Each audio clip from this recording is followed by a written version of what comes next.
വീഡിയോയിലൂടെ നമ്മൾ നോക്കാൻ പോകുന്നത് പരിക്കുകളുമായിട്ട് ബന്ധപ്പെട്ടുള്ള ഒരു അപ്ഡേറ്റ് ആണ്. സോ ഈ ഒരു വീഡിയോയിലേക്ക് നിങ്ങൾ ആദ്യമായിട്ടാണെങ്കിൽ തീർച്ചയായിട്ടും ലൈക്ക് ചെയ്യുക. ലൈക്ക് എന്ന് പറയുന്നത് വളരെ ഇമ്പോർട്ടൻ്റ് ആണ്. 300 നമ്മുടെ ലൈക്കിൻ്റെ ടാർഗറ്റ്. എല്ലാവരും അതിലേക്ക് എത്തിക്കുമെന്ന് വിചാരിക്കുന്നു. ആദ്യം തന്നെ പറയട്ടെ, കേരള ബ്ലാസ്റ്റേഴ്സും പഞ്ചാബ് എഫ് സിയും തമ്മിലുള്ള ആ ഒരു മാച്ചിന് വേണ്ടിയുള്ള ടിക്കറ്റ് സെയിൽ ഇപ്പോൾ സ്റ്റാർട്ട് ചെയ്തിട്ടുണ്ട്. എന്തായാലും കുറഞ്ഞ വിലയ്ക്കുള്ള ടിക്കറ്റുകൾ നിങ്ങൾക്ക് വേണമെങ്കിൽ പെട്ടെന്ന് തന്നെ പോയി മേടിച്ചോളൂ. കാരണം എല്ലാം പെട്ടെന്ന് തന്നെ തീരുമെന്നാണ് എനിക്ക് തോന്നുന്നത്. പിന്നെയുള്ള ടിക്കറ്റിൻ്റെ കാര്യമൊക്കെ നിങ്ങൾക്ക് അറിയാമല്ലോ, ഭയങ്കര വിലയാണ്. കുറഞ്ഞ വിലയുള്ള ടിക്കറ്റ് എന്ന് പറയുന്നതിന് 399 രൂപയാണ്. അത് കുറച്ച് അറക്കുന്ന പോലത്തെ വിലയായിട്ടാണ് എനിക്ക് തോന്നിയത്.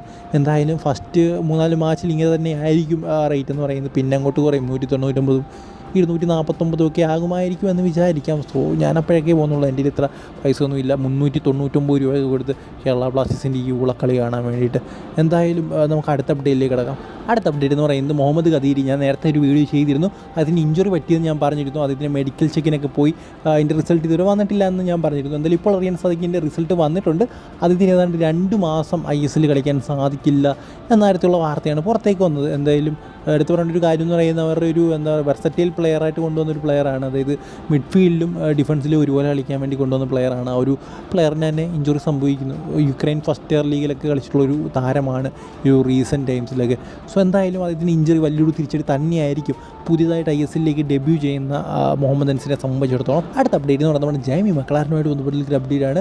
എന്തായാലും നമ്മളെല്ലാം അറിഞ്ഞൊരു കാര്യമാണ്. ജെയ്മി മക്ലാരന് പരിക്കായിരുന്നു. അദ്ദേഹം ISLലെ മിക്കവാറും സ്റ്റാർട്ട് ചെയ്യാൻ സാധ്യതയുള്ളതെന്ന്. അതായത് ഡ്യൂറൻ കപ്പിൽ അദ്ദേഹം കളിക്കില്ല എന്നുള്ള കാര്യം ആ സമയത്ത് തന്നെ വന്നിരുന്നു. പിന്നെ ജെയ്മി മക്ലാരൻ പോളിറ്റീവ് പ്ലെയർ ഡെബ്യൂ ചെയ്യേണ്ടത് ഇന്ത്യൻ സൂപ്പർ ലീഗിൽ തന്നെയാണ്, ഡ്യൂറൻ കപ്പിലുള്ള. സോ എന്തായാലും അദ്ദേഹം ട്രെയിനിങ്ങിന് ഇറങ്ങിയിട്ടുണ്ടെന്നാണ് നമുക്ക് മനസ്സിലാക്കാൻ സാധിക്കുന്നത്.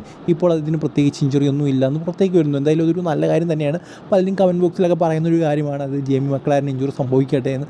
എന്തായാലും അങ്ങനെയല്ല. അദ്ദേഹത്തെ പോയിട്ടൊരു പ്ലെയർ ഇന്ത്യൻ സൂപ്പർ ലീഗ് കളിക്കണം, നമ്മുടെ എതിരാളിയായിട്ട് വരണം.